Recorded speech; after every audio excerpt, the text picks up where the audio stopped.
similar to iteration, right? But Yep. it's another layer of abstraction deeper, right? And fractals are like broccoli, right?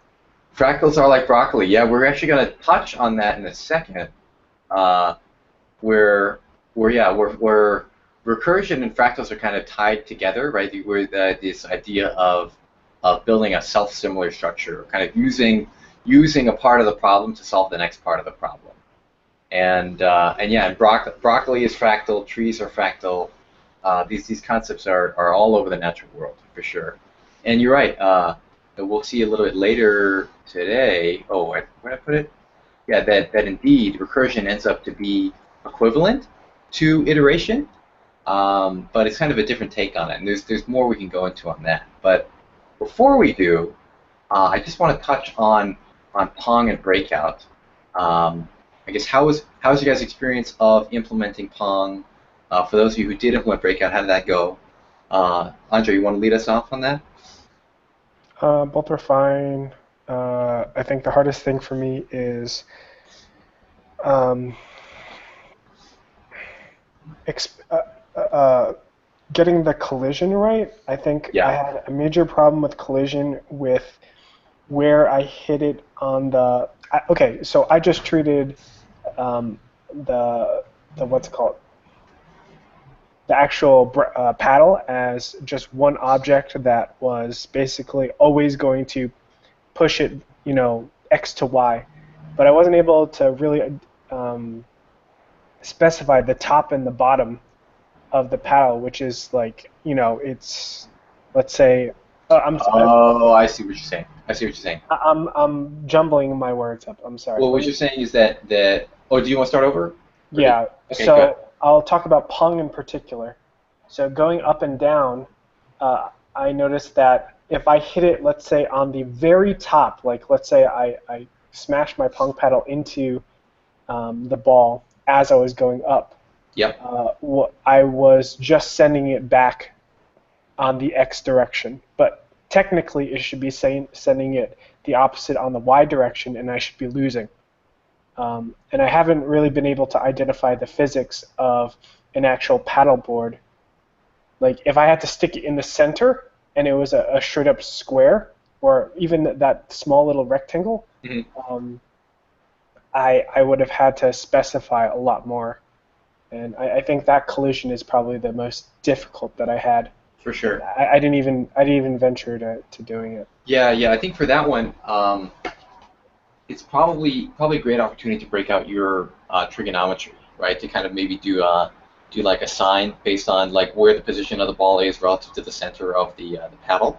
But that's something that we can deal with more like later. And then I think you did an attempt breakout, right? I haven't looked at that yet. Yeah, I got How'd that I, go?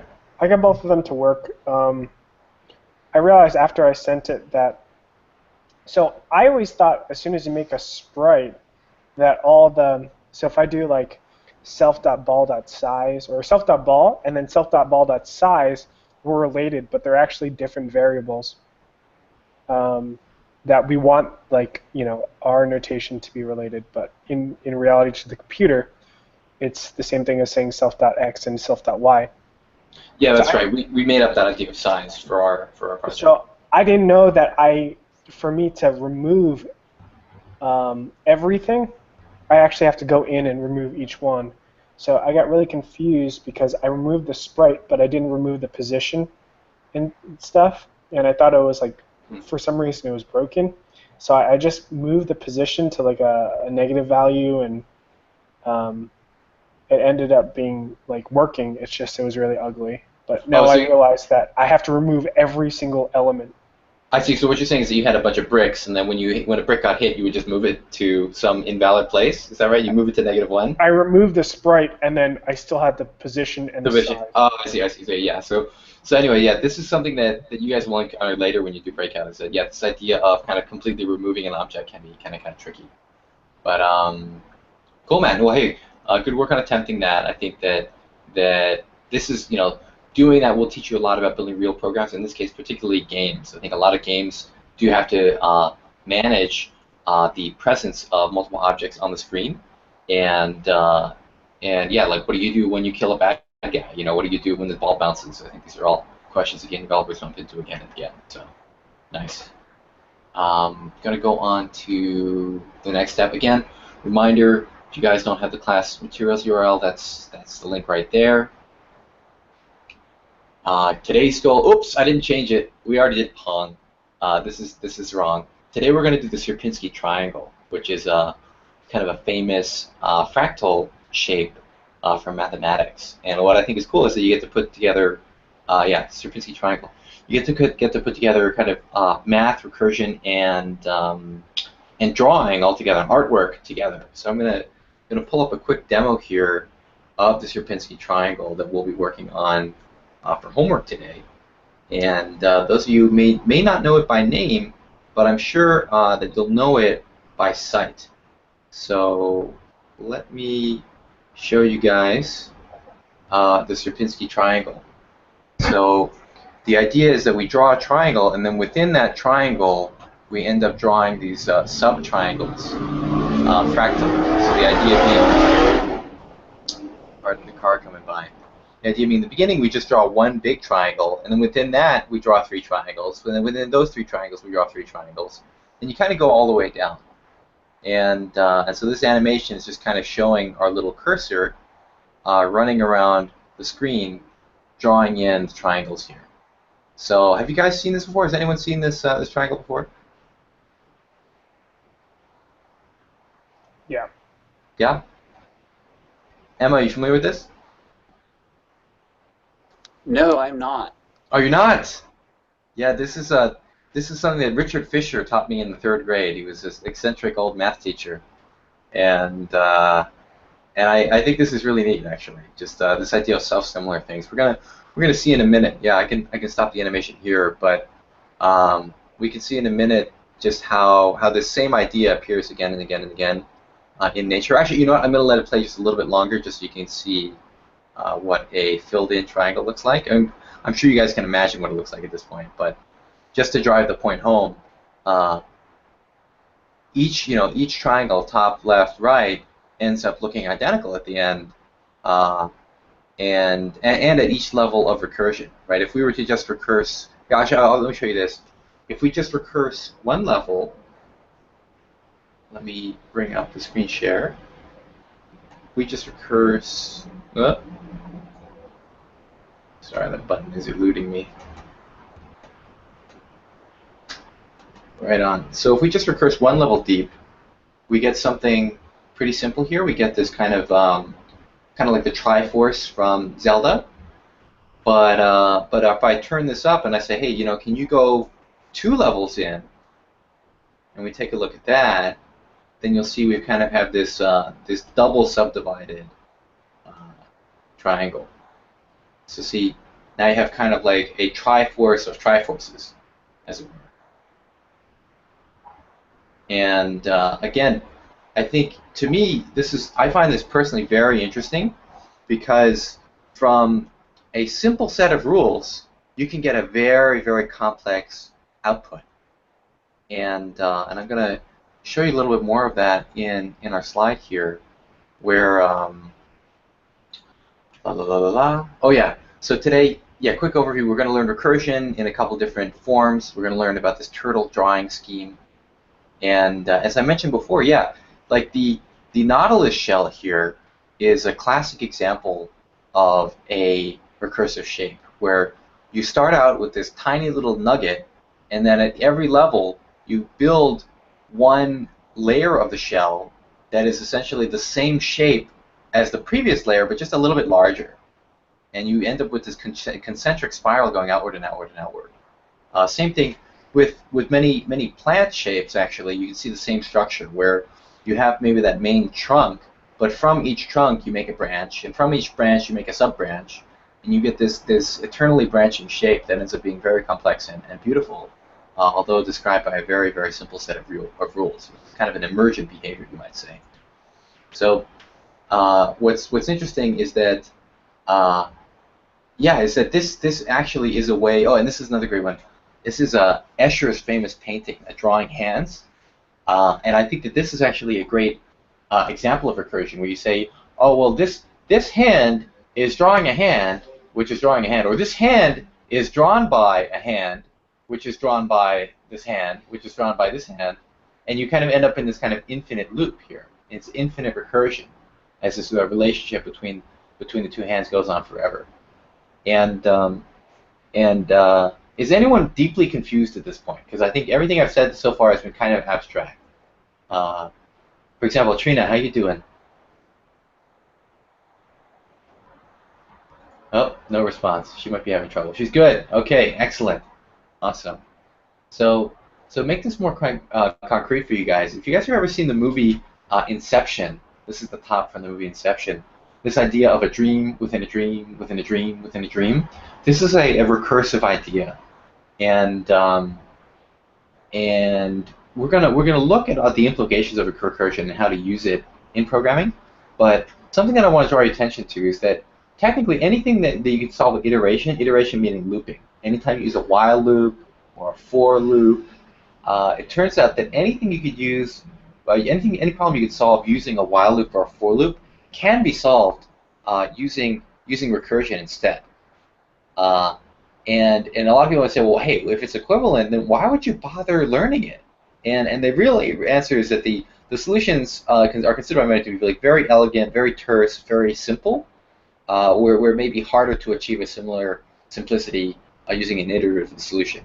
One drawback of recursion is that in Python there are some hard limits to recursion, and I'm going to explore those in one piece of the talk. If you guys have ever heard the term stack overflow, essentially recursive solutions run a risk of encountering stack overflow, but generally an iterative solution will not.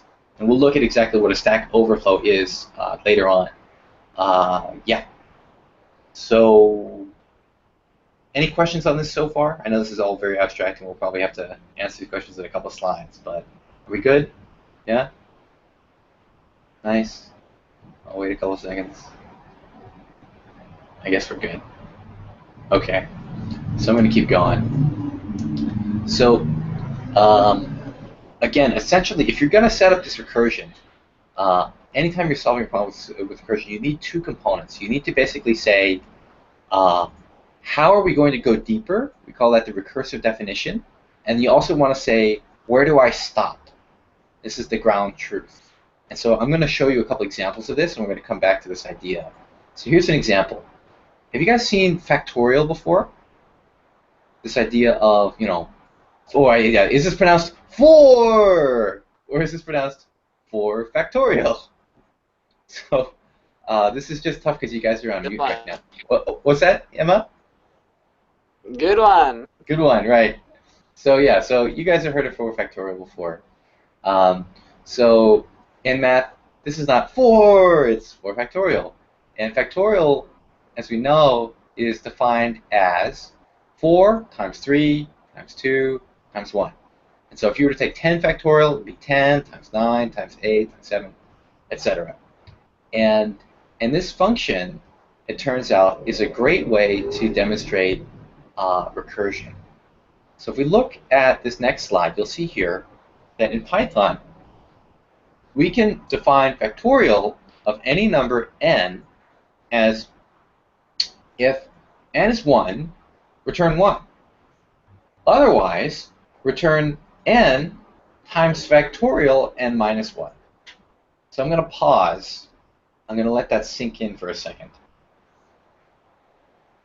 And I'm going to ask, let's say, Emma, can you point out where the base case here is in this definition?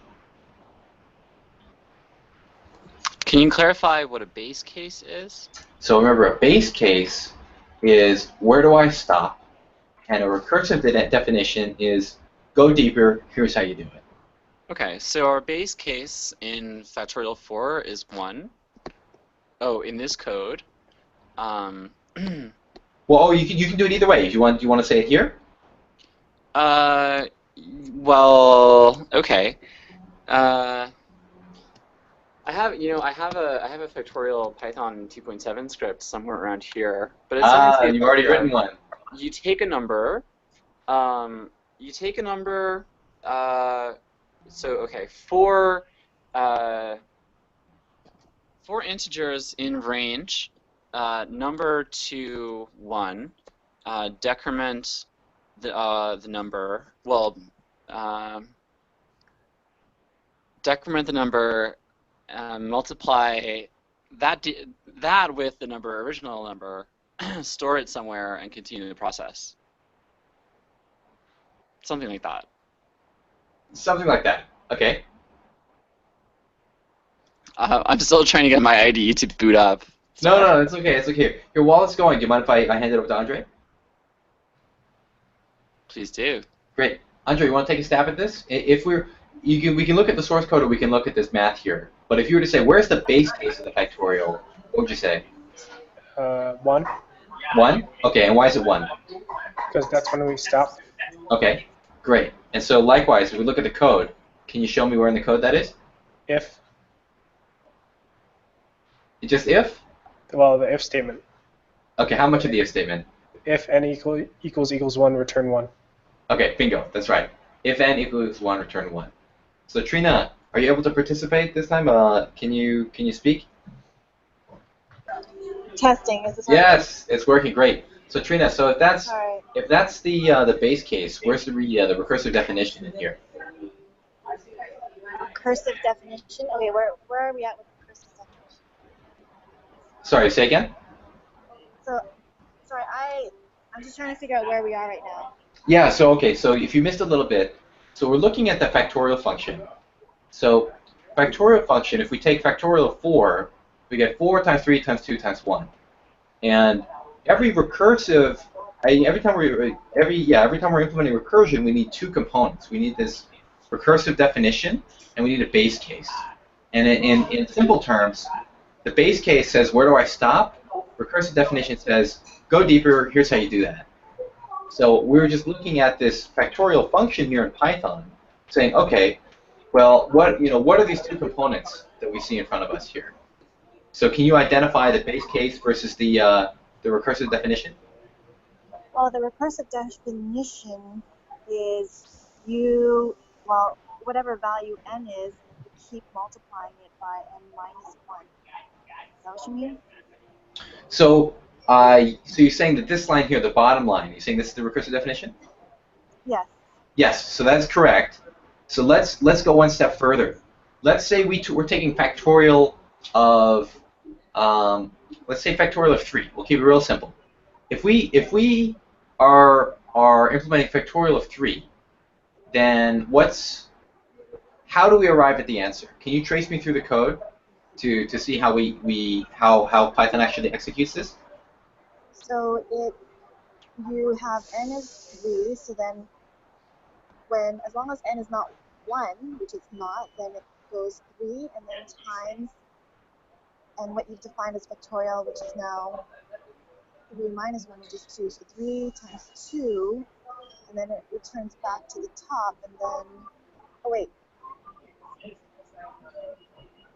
And then I guess, well, I'm not sure if we're going to loop continually, because I don't know at what point you're going to stop at. Okay. I'm not familiar with this then. I'm not sure. Okay. So great so far. Let's hit the pause button. Let's go back to Emma. Emma, can you try and trace this execution? Like, what happens when we run factorial of 3? Can you pick up from where Trina left off?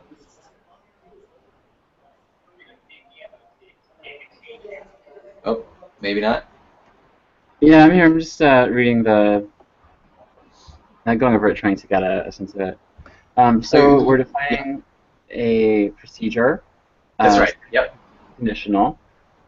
If n is equal to 1, return 1. Mm-hmm. In any other case, return, and we'll. Okay, so we have we're defining a procedure with a procedure already in it. So if we run this, oh gosh, okay, I see what's going on here, and or probably part of it, and it's very So every time we run factorial, Yeah.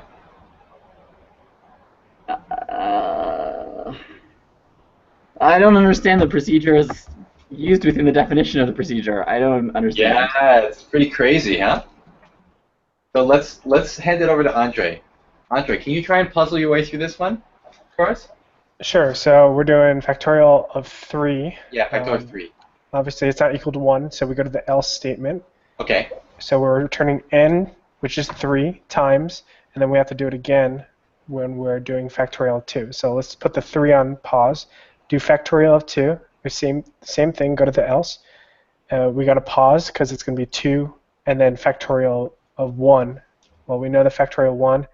The if n equals 1, return 1. So it's 1, and then times the 2, we're going a level back to reality. So 1 times 2, and then that gets returned to the initial else statement, which is 3 times 2.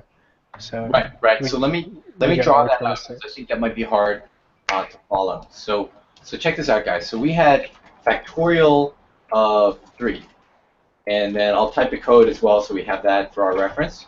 So we have factorial of n. If n equal 1, return 1. Else return n times factorial n minus 1. And then let me save this. Okay. Documents. I could have just opened it. That's fine. Call this factorial of pi. Okay. So this is the function that we just learned on the presentation. And then this is what we're trying to call right here, factorial of 3. So as Andre was able to puzzle out how it's working, but I just want to illustrate maybe in a more visual fashion how he arrived at that. So check this out. So he says, okay, in the beginning we're doing factorial of 3. So we see the if, it's n in this case is 3. So 3 is not 1, so we go to the else block. So we're going to here. So I'm going to start just drawing this out. So in this case, what we're doing is we're saying return 3 times factorial of 2. Well, what's factorial 2? And actually, you might even say it like this. You might say factorial 3 is equivalent to this statement. And then, okay, this is 3 times factorial 2. What's factorial 2? Well, factorial 2 is, let's see, it's not this one. So it hits the else block. So that's really 2 times factorial 1. Oh, interesting. So this becomes, this is really 3 now times 2 times factorial of 1. And then, okay, let's look at what this is. Factorial of 1, factorial of 1. If n is 1, which it is, return 1. Oh, okay. So this becomes return 3 times 2 times 1. Does this explanation make sense to you guys? Let's hear it from Emma and then Trina.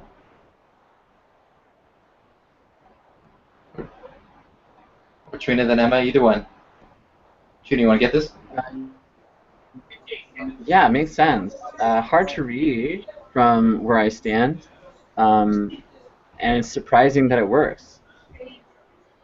Yeah, so actually, so tell me about that. So where does the surprise come from, Emma? Using the procedure within the procedure, the definition of that procedure, rather. Yeah. It seems almost like it's out of order, right? Like, okay, hold on. We're defining this thing. So now after we're done defining it, then other people should be able to use it. Oh, wait a minute. But we're actually using it before we're even done defining it. But yes. It's basically a for loop. Yeah, exactly. So remember, any problem you can solve with a for loop or a while loop, you could solve using recursion, and vice versa. It's just that recursion has certain benefits, and iteration has certain benefits. And I would say I can go more into detail about that later, but I would say for now, I would say feel out your problem. If you feel like you're dealing with this kind of self-similar kind of problem, like if you're building a tree or something, recursion might be a really, really good way to solve that. It might make your code a lot smaller and a lot cleaner. And we can speak more about like performance benefits, things like that, next time. But I would say, think of this in terms of code simplicity. Say, okay, is it easier for me to write a for loop factorial, or is it easier for me to write a recursive thing? And I would argue that this recursion is pretty simple. It's just like, okay, in the case of one, you do this, otherwise you do that. So let's hear from Trina. Trina, how does this fit with you right now? Does this explanation feel comfortable? I guess I'll just have to remember that, just because all the other times we've created a math function, we'll call it, we've never embedded it in its own, in that section, with sum or with square. But factorial is actually in this block, so I guess it's gonna just take a while to. Well, something I want to drive home though is that it's not just math, right? Like this is a fundamentally new way of looking at problem solving using a computer, right? Like again, anytime you might think of using a for loop, you could be sneaky and you could use this kind of recursive call where you're calling yourself. A recursive call, by the way, to define it, is a function that calls itself. Anytime you have a function calling itself, that's called recursion. And so yeah, so this should feel uncomfortable. It's weird. It's different. It might even feel wrong. But this is really powerful stuff. So let's pull the slide back up, and we're going to look at another example of this. Oh yeah, and so just to make it dead obvious, I highlighted base case, recursive definition. All right. So and wait, one what was more that? question. So can we call factorial anything else? Are you talking about this definition at the def or this call down here? Both. So they need to agree. Okay, so I don't care if you call this Joe, as long as this one is Joe, right? Or, I don't know, thingy-me-bob and thingy-me-bob. They have to be the same thing. Okay. Okay? So Fibonacci. This is a classic mathy thing, so my apologies to those in the audience who are mathophobes. But the Fibonacci sequence is a famous set of numbers in math, and it turns out it's also a really good fit for recursion. So has anyone worked with Fibonacci before? Can you tell me what the Fibonacci sequence is?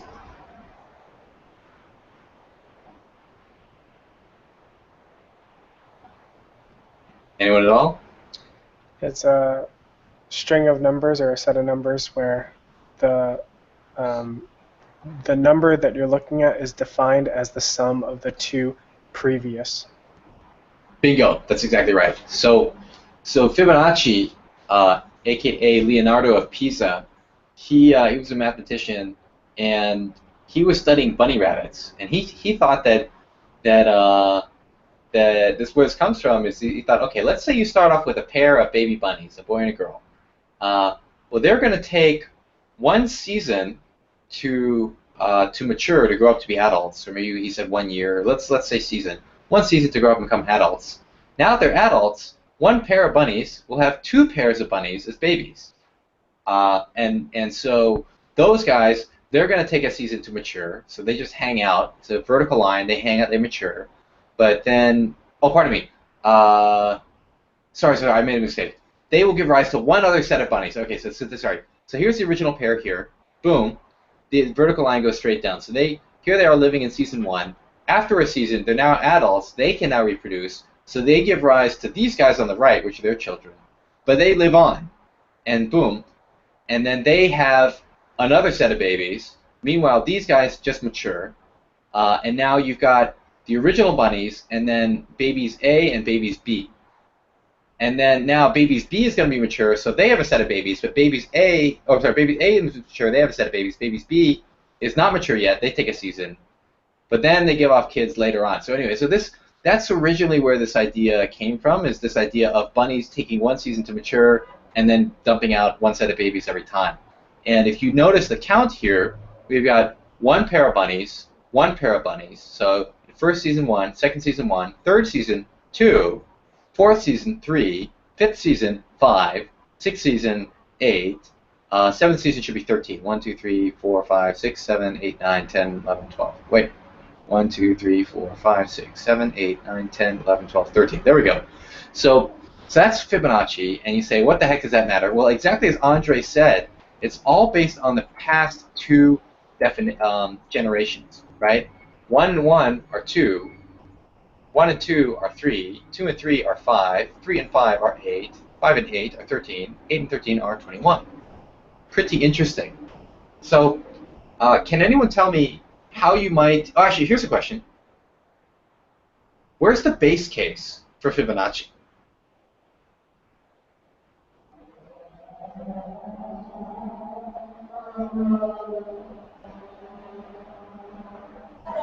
In this case, is there a base case? Because it's infinite, isn't it? So you always remember... Oh, I see. So maybe I didn't phrase it correctly, but one other way to think of the base case is the ground truth. I said, where do we stop? But you're right. We are going... where was it? We do go outward forever. I'm sorry, where's my thing? Yeah. So I did to say, where do we stop? But another way to look at this is the ground truth. It's kind of like in the Nautilus shell, you need some little nugget of something in the beginning for the shell to start spiraling outward from. So in the same way, for Factorial, that thing that we're spiraling outward from is the 1. We know that once we hit the 1, we're done. That's it. And so you can think of Factorial kind of spirals down or spirals in. But if we look at Fibonacci, we're seeing it spiraling from this left end outward towards infinity on the right end. So my hint to you, the base case is somewhere over here on the left side. But can you Trina, can you identify the base case here?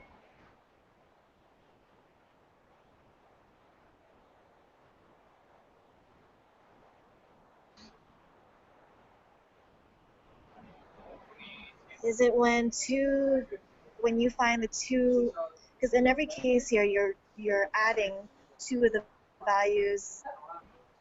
I guess if we're going to the left, you're adding two values to the left.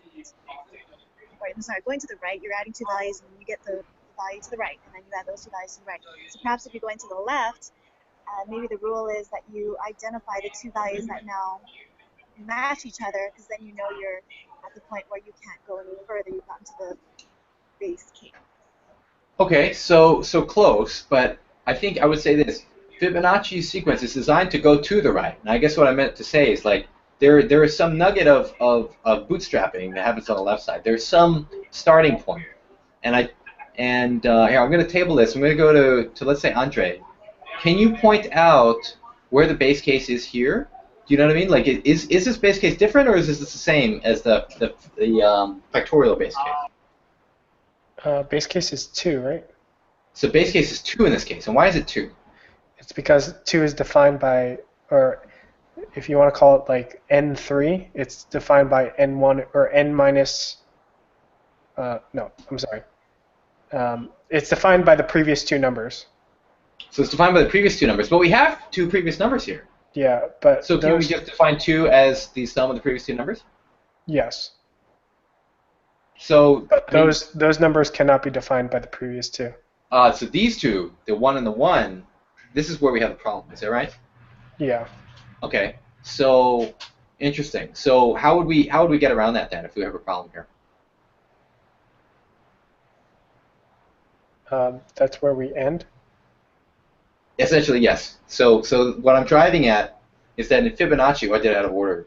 In Fibonacci, oh, I see. a common way to get out of it is you actually do this sneaky double base case.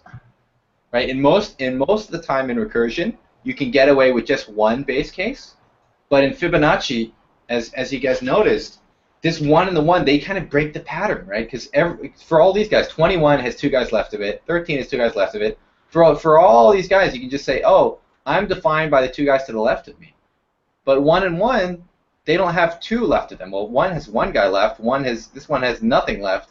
So one way to sneak around that is to basically make these guys both part of the base case. To say, hey, if you're at the first one or if you're at the second one, then it's just a 1. Hey, let me give you that for free. It's kind of like in engineering. A lot of the time, you're given this black box and you have to go build something for it. Like here's an example. Let's say you're building a house out of bricks. Well, you have to build a house, but you don't really care how the brick is made. You don't really care about clay. You don't really care about putting it in a kiln. You're just given this brick whole, complete, and mysterious. And it's kind of a bootstrapping thing. And the same thing here with Fibonacci. It's like, okay, we know that we can add our two neighbors to the left to get to us. How do we get started? Okay, we're going to cheat. We're just going to kind of sneak in this little information, 1 and 1. Now you get going. So does anyone have any questions on this so far?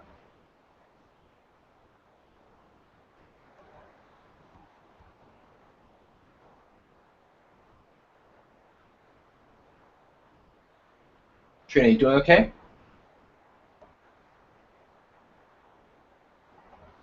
I'm good. It just takes a Good? while to unmute. Yeah. Okay, great, excellent. Emma, you doing all right?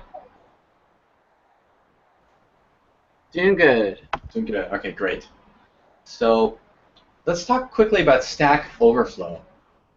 So I'm sure you guys have bumped into the website Stack Overflow by now. It's one of the most popular programmer websites out there. Very helpful.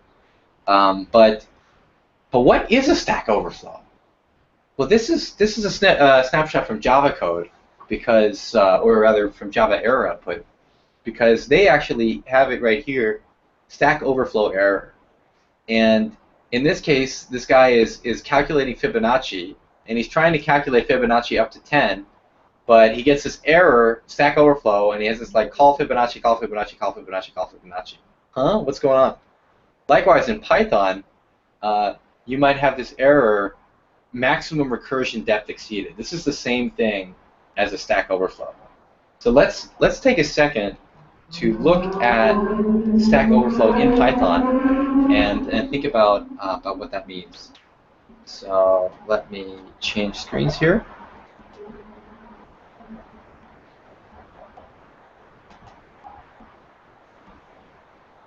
Okay. So I'll just do a Python here. Yeah, okay. So check this out, guys. So if I define a function, let's say factorial.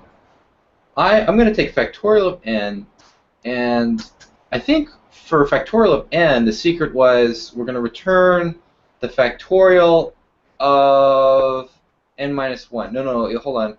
It was, we're going to get n times the factorial of n minus 1. Is that right, guys? Yeah? N times, I think this is what we just learned. I'm going to blow it up a little bit more. That feels right. Oh, sorry. Yeah, we go. There we go. Now the screen's coming through. So this seems right, but I'm going to try running it. Well, actually, here's a question. If I run this, is anything bad going to happen, or am I going to be fine?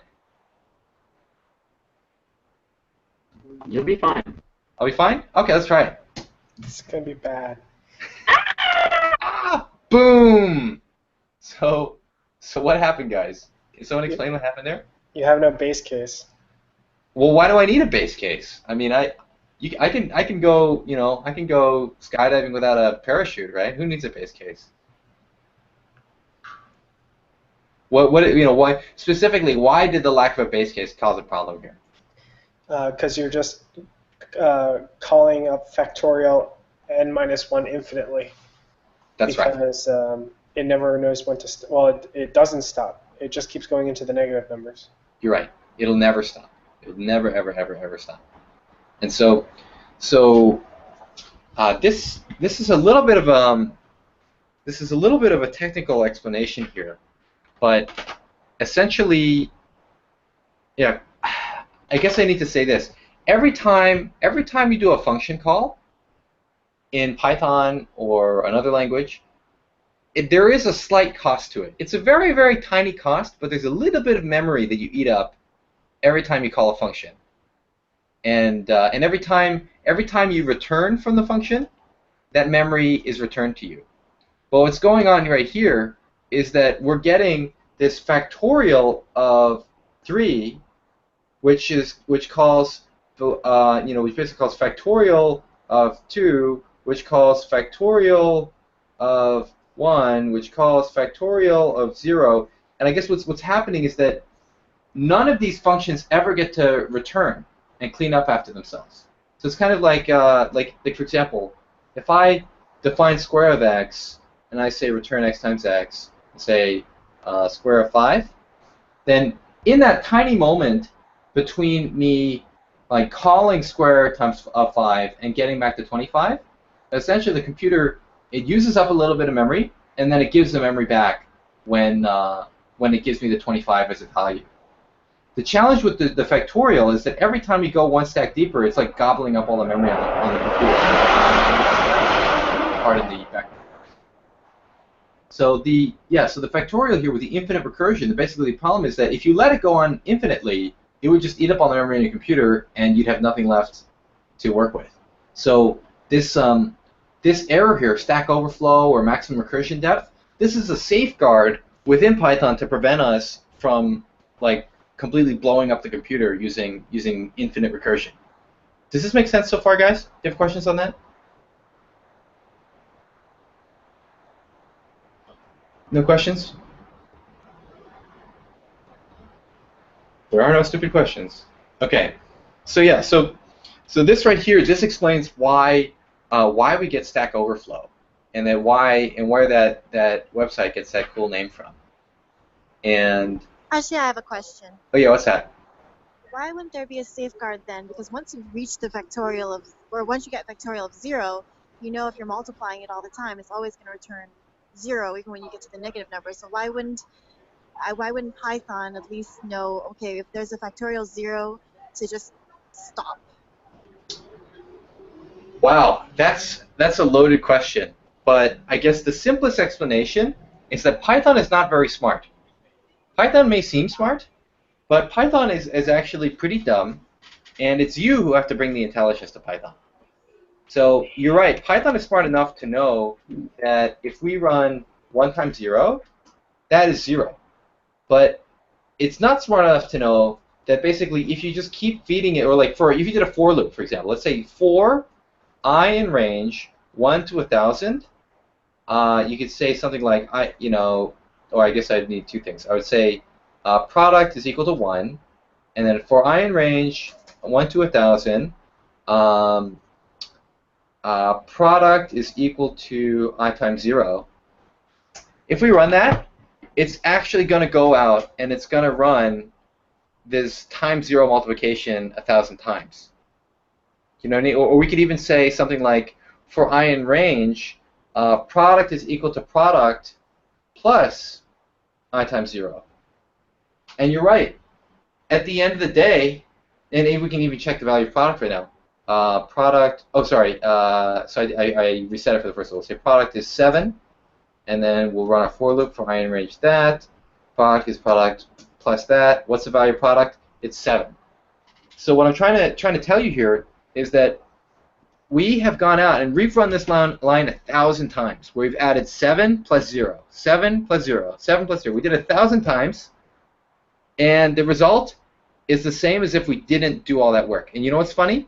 We can actually go to this for loop, and we could make it like 1,000,000 or 1,000,000,000 or whatever, and we could run it, and you can see my computer chugging along, chugging along, chugging along, trying to get to the number, chugging along, chugging along, chugging along. It's doing lots and lots and lots and lots and lots of work right now, and guess what? All of that work is completely useless. So your question, why isn't Python smart enough? Well, okay, your question, isn't Python smart enough to ignore the plus 0 or times 0? The answer is no. It's not actually smart enough to recognize that it should stop after bumping it to 1 times 0. That the rest of the sequence would be invalid. Yeah, what's that? Actually infinity or negative infinity times 0 isn't 0 though, and technically you are going into infinity, but like Python will never come back to that 0, right, in the recursion, because it's just going a level deep. Like, oh, I didn't know that infinity times 0 is not 0. I believe that's the case. Are you sure? I know for sure, like, you can't do 0 divided by infinity, which is the same thing, yeah. So 0 divided by infinity isn't, like, it's a really weird, like, it doesn't make logical sense in some respect. But like, yeah, it looks like there's a discussion about it. We'll have to read it after class, but it looks like there's some discussion 0 times infinity is undefined. Huh. Didn't know that. Well, anyway, so that's something a little bit more advanced than our pay grade. But yes, that is a fair counterpoint. But I guess the point though that I'm trying to drive at though is that even like regardless of whether the time 0 is the valid case or not, Python is not smart enough to avoid useless work. Python basically is it's a loyal foot soldier that executes your commands very literally, and that is good and bad. So there are some languages. There's a language out there called Haskell that is actually really smart and will avoid things like Trina is suggesting, like stuff like multiplying by 1 or adding by 0. There's certain operations that Haskell knows at a very, very incredible depth, knows how to just completely remove and ignore.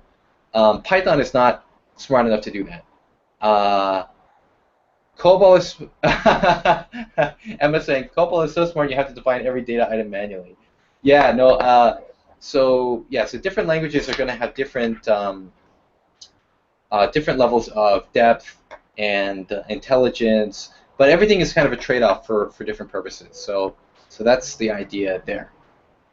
Any further questions on this topic?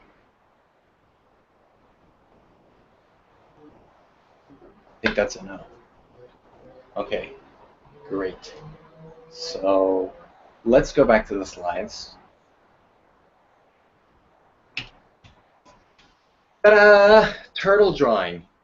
So I don't know. Actually, have any of you guys ever seen this kind of thing before? This is actually used in a lot of different programming classes in many different languages all around the world.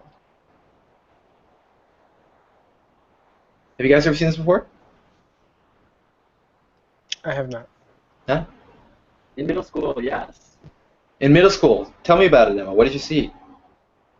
We had a computer class, and we used some program with a little turtle icon. I guess it was Turtle Graphics. I could swear the name was something else. Yeah. And entered a few lines of code to make the turtle do make little designs. And I think the point of the class was to teach us about iteration, because I remember learning, like, well, you have to, like, if you want to set a loop, you have to make sure it ends, or the computer will go on forever. Right. Perfect. Yeah. And Trina, how about you? Have you ever been exposed to the turtle before? No, I have not. Have not? Okay, so great. You're seeing the turtle for the first time. So the story behind the turtle is that there was a programming language originally called Logo that came with this turtle drawing mode. And the idea of the turtle drawing is that it was a way to teach kids programming. So they would try and say, all right, guys, yeah, let's learn about looping, let's learn about drawing, la la. And what's really sad about this is that it hasn't been a big success.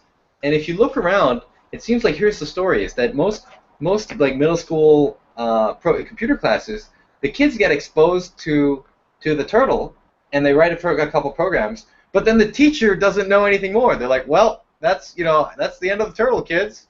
And so it turns out the kids are like, oh, well, that's boring. Let's move on to something else. But there's actually a lot of really cool stuff you can do with turtle programming that is it's not being realized in schools right now. So anyway, we're going to learn some turtle graphics, and if you guys have young nieces and nephews and stuff, this might be a cool tool to show them. And so turtle drawing, originally written in the programming language Logo, but these days, like, every language under the sun probably has some guy who put the turtle graphics on it, because again, there's a lot of love for the turtle. And why is it a turtle? I forgot to explain this. Basically, the turtle draws lines as you move around, and that's the idea is that programming would be easier if there's some kind of avatar or some kind of thing that you can identify with on the screen. That's where the turtle comes from. So that's turtle graphics, and this is your turtle graphics hello world. So basically, what you need to do, you import turtle. The turtle already comes pre-installed with Python. That's how much That's how much Python loves the turtle. And then, yep, you got to create a screen. This is very similar to we had to create a window in Cocos 2D.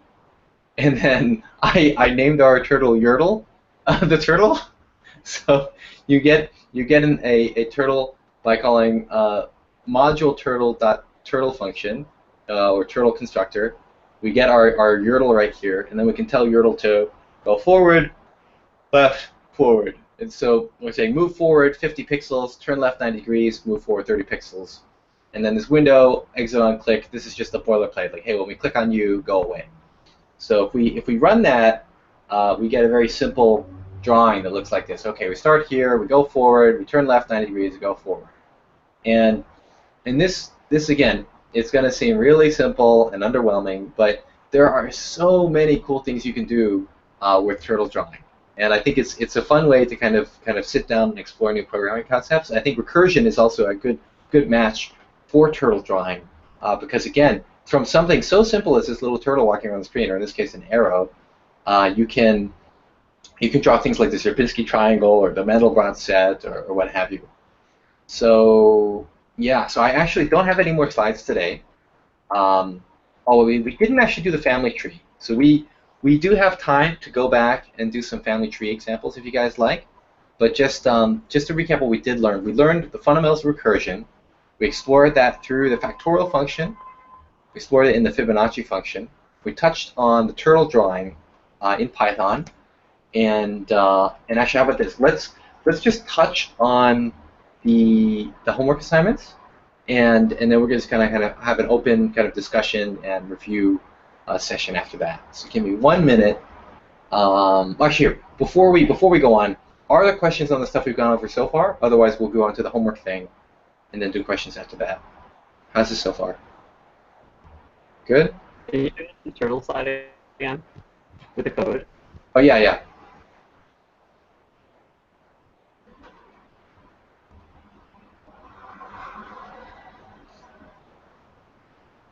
Sorry, I'm so used to my work laptop. I don't know where the print screen is at home. Yeah, thank you. Yep, no problem. And again, Emma, the slides are all available on the site, and all the code examples of like the Fibonacci and Yertle and all that should be available in the website as well.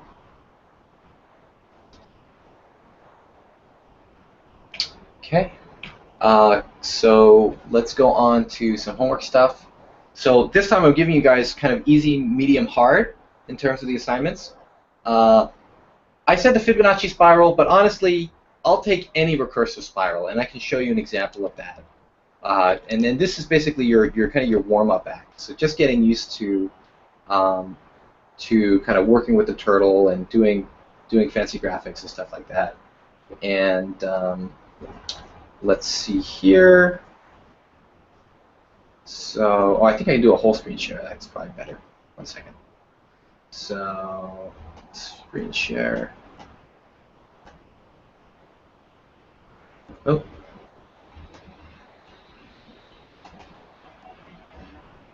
Okay, so if you check out this spiral right here, oops. All right, there we go. We've got this little turtle that runs around the screen, and it recursively goes deeper and deeper and deeper. It's just like Inception. Turtle goes round and round and round and round and round and round and round and round and round.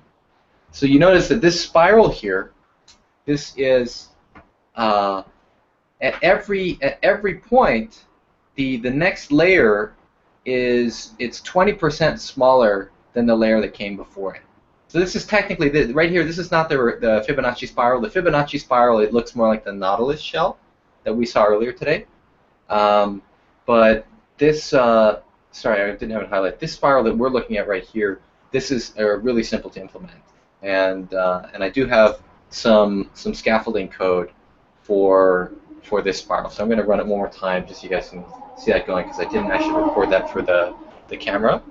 Again, the turtle kind of just goes around circles and circles and circles, and then you come to the middle. So this is kind of this is almost like the hello world of recursive turtle graphics drawing.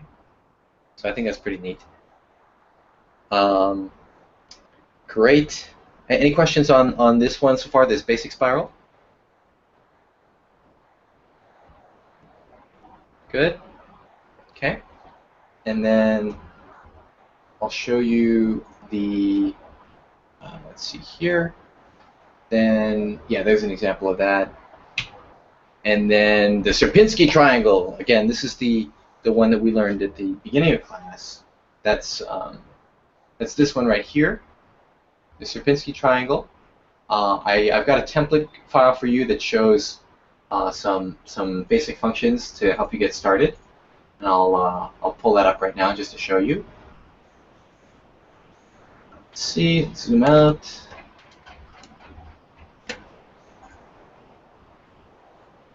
Sorry, I zoomed in a little bit too far last time. Okay. Okay, let's share it.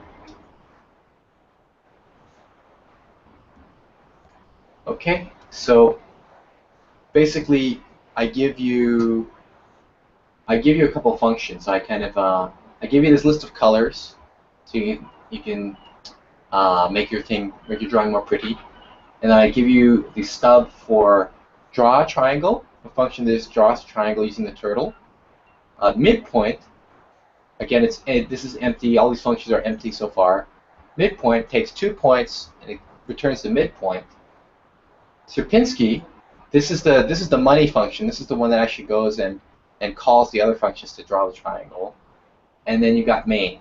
And so main brings up the environment and kind of calls into the other things. So right now, if you run main, you'll get an empty screen. And I'll try and show that to you using the other screen. So on the other screen, we had the Sierpinski triangle. If we go into the homework, and if I run if we run the Sierpinski that's in there, then we should get sorry, got to run it with how many layers in you want to go. So there's the completed one, but there we go.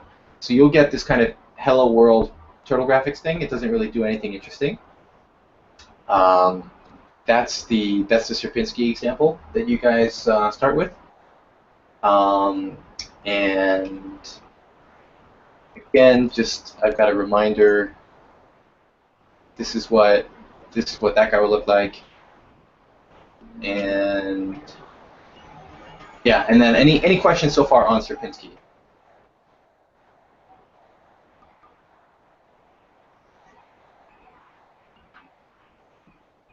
No? Can you explain the why you have a main and then why you call it the main equals true thing? Oh yeah, that's a great question. Okay, so I'll go back to that window, and so you're talking about this thing right here at the bottom of the file, this name equals main. And why you even have a main? Yeah. Okay. So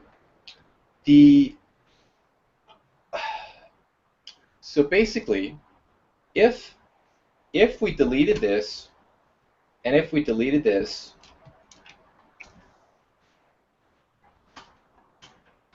and these are all unindented. I can't remember how to indent using Atom.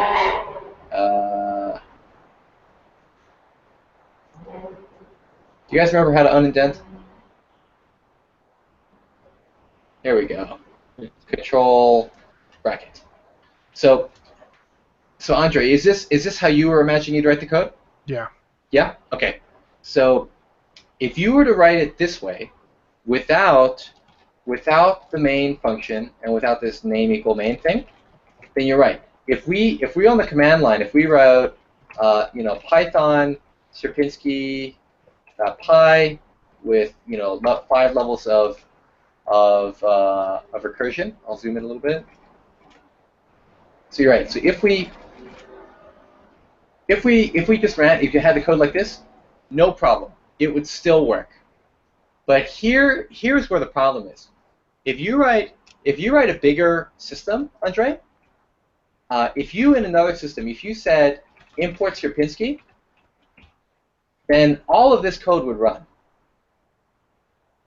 So I'll show you how that might misfire. I'm going to go over. Join me on the other screen, and I'll show you how this can be problematic. So I'm actually going to work from I'm gonna work from this completed version of Sierpinski. So we're gonna take the solved version, the one that you guys are not gonna get as homework, and so you'll see. Oh, I'm not gonna get as as a handout. So you see this right here. I have name main, and I'm gonna show you how it works right now, and then I'm gonna show you without the body. So right now, if I do Python and I do import Sierpinski, then it works. And I can go into Sierpinski, and I can say Sierpinski.main, and then that is, oops, sorry, I didn't pass in the parameter. So that actually didn't work properly. But the point is that I can go to Python and I can import Sierpinski. That's the point I'm trying to make. But if we go into Sierpinski, and then if we go into, if we get rid of this name main thing, we get rid of all that, and if we go to Python and if we import Sierpinski, it'll start running right away. So again, let me change this code just to make it a little bit more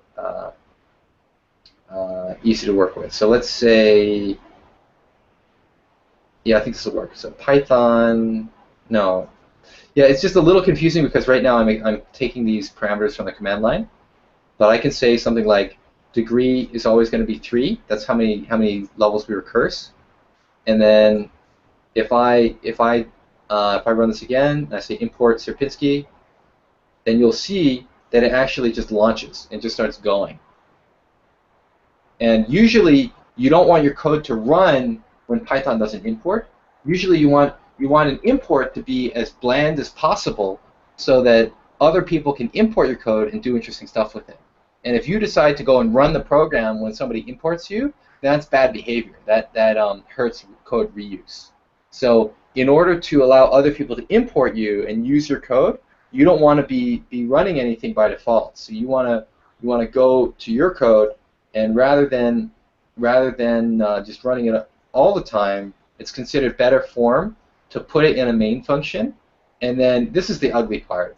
So this if name equal main, what this does right here, another way you could do this is you could actually just put all this inside here and not have a main function. But basically, what this is saying, line 64, is basically saying, hey, if name is main, name is just kind of this magic variable that Python provides to programs, and it basically says, what does Python think the name of the file is? And usually Python will think the name of the file is like factorial.py or sierpinski.py or something.py, usually. But in the case that this was the program that we said Python, blah.py, if we ran this file using Python from Windows, from Mac, from whatever, from the command line, then it'll be called main.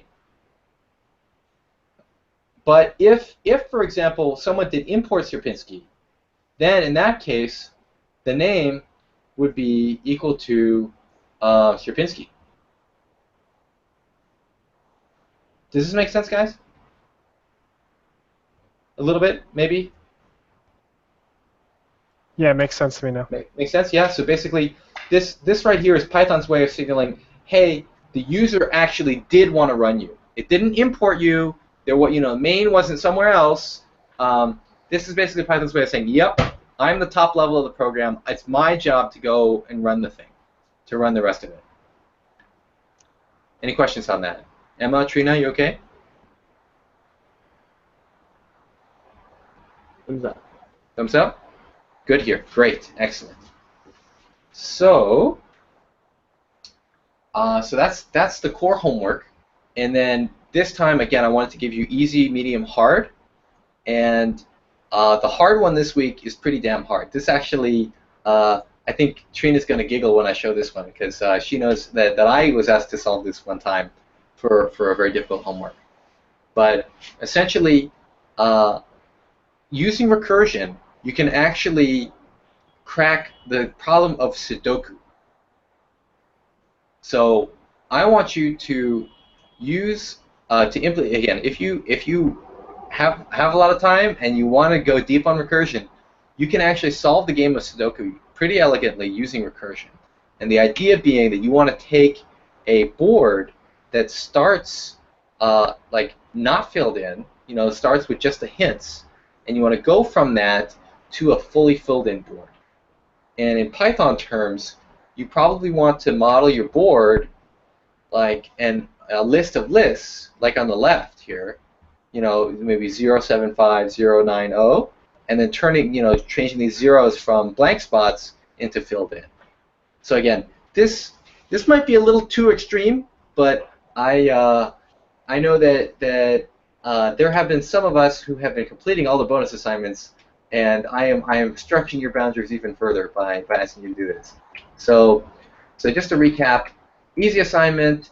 We want to do this basic spiral here with the turtle drawing, and then kind of medium assignment. We want to do Sierpinski. Again, this one looks harder than it is, guys. I really want to drive this home. This one you should be able to do. There's some finessing, but let me know if you're having trouble. I think that this one you just sit down with a pen and paper, try drawing it by hand a couple times. This one you do have the skills to do, so have confidence. And then this one is designed to be really hard, but if you crack this, your recursion is going to be top notch. So any questions on the assignment so far, guys?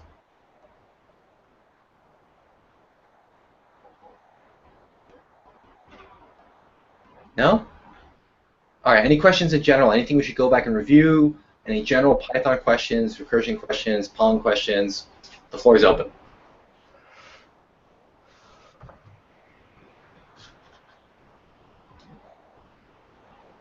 Anything at all? Existential questions? No? All right, if not, next time we're going to go back to, we're going to come back to learn debugging and testing. I will say this. I have a lot of advice for you guys in terms of debugging and testing, but I haven't figured out the homework just yet. I think for the homework, what I might do is I might try and give you a buggy program and ask you to fix it and tell me why it was broken. Does that sound like a reasonable task, or is there? Yeah, do you have any comments on the homework for debugging and testing? Because this is something that I haven't figured out just yet. That sounds fun. That sounds fun. Kind of like give you guys a debugging mystery and have you solve the mystery. Yeah, I like that. You like that? Emma and Trina, does that sound interesting?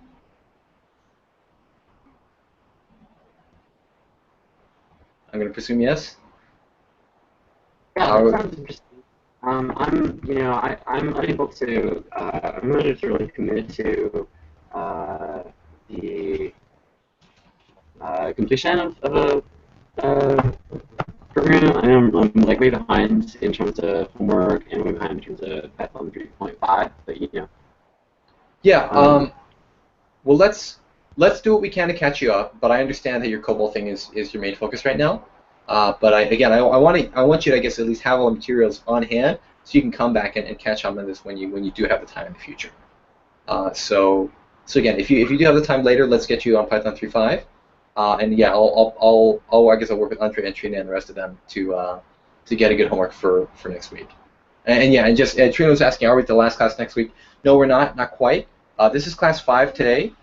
We have 7 planned. So debugging and testing will be class 6, and the final class is on sockets. So we're going to build a chat application, kind of like a simple version of Slack or WhatsApp or one of those during the final week. And the bonus assignment for the final week is building a shared whiteboard. So the idea being that you and I can be connected remotely, and we can kind of draw together. And I think that'll be a lot of fun, actually. So other things for us to go over, guys? Anything? Anything at all? I am here for you. There are no stupid questions. No? All right.